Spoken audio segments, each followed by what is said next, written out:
So if you're looking for original thinking or bravery or integrity, obviously you're not looking to Hollywood or the music industry. There's none of that. Their most famous people march in perfect lockstep with the current cultural trends, whatever they are. So it's unusual to see a genuinely famous person like Connew West openly defying the orthodoxy. But Adam Carolla has been there for many years. He knows what it's like to think freely in the middle of Los Angeles as a famous person. He's the author of a new book, I'm Your Emotional Support Animal, which, by the way, he is. Adam Carolla joins us tonight. Adam, thanks a lot for coming on. What do you want without endorsing all that? Kanye said they're not even aware of all that he said or endorsing Kanye West as a person. What do you make of someone that famous saying things that unpopular? You know, I always like this saying, which is mine, which is everyone knows there's something called F you money, but he has F me money. He has so much money that he can say whatever he wants, even if it's to his detriment. And whether you agree with it or not, I find it refreshing that someone is just speaking their mind. I had a really scary moment this morning. Not physically scary, but like fundamentally scary, spiritually scary.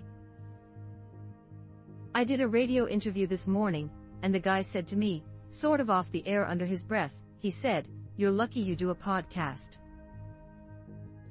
You can say whatever you want." And I thought, wait a minute, it's 2020. This is the United States. You're a broadcaster. You can't say whatever you want. The notion that people with microphones that are broadcasting or lamenting, they can't say whatever they want in America in 2020 is scary. Does it occur to them? It clearly doesn't. But why doesn't it that they have a moral obligation to say what they think is true, not always to be right, because we people were often wrong.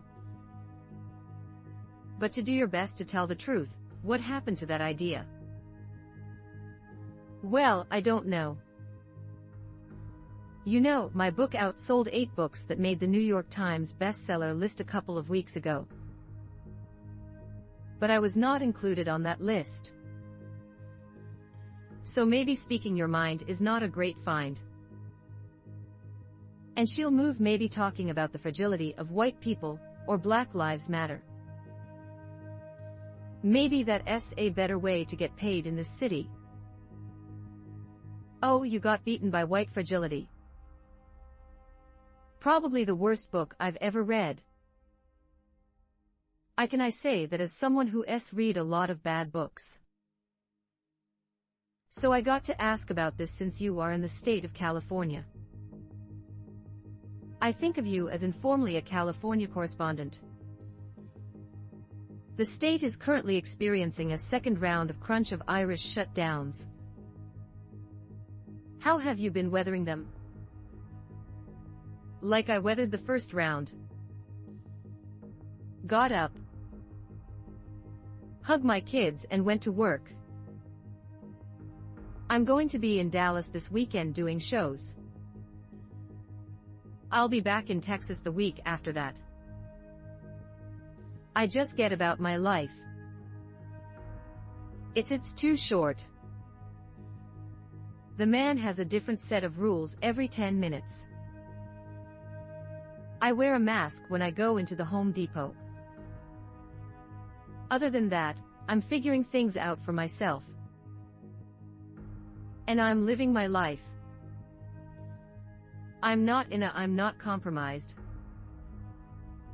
Maybe a little mentally. Some may argue, but I'm live my life. And I want to say quick thank you to your viewers, Tucker, because after my last appearance on your show a few weeks ago, my book sold out on Amazon the following morning, literally 15,000 copies gone because of your audience, the loyal audience. How many people telling the truth right now? And you're one of them. I noticed, by the way, you called me from Texas the other day. You're spending a lot of time in Texas. Do you think in, say, 3 years you or any of your neighbors will still be in California? No, I don't. I don't think so. I feel like everybody in California that pays their taxes, that plays by the rules, that raises their kids, that is community base. You get punished.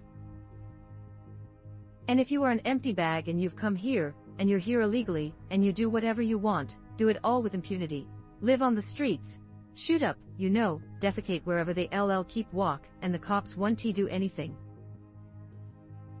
But this city and the mayor have it in for you. If you're a taxpayer and a good citizen, then you get punished. And so I think good people can take being punished for a couple years, but they can't take the life sentence that is California. So I'll probably end up moving to Texas and calling you for my full-time residence. There's going to be a big reshuffling in this country very soon. And you're on the cutting edge, as always. Congrats on the book. Adam Carolla, thank you for that. Thank you. Well, all of a sudden, the media have ripped off the mask, and they're supporting violence as a political tactic. They spent the last few months describing the riots as mostly peaceful.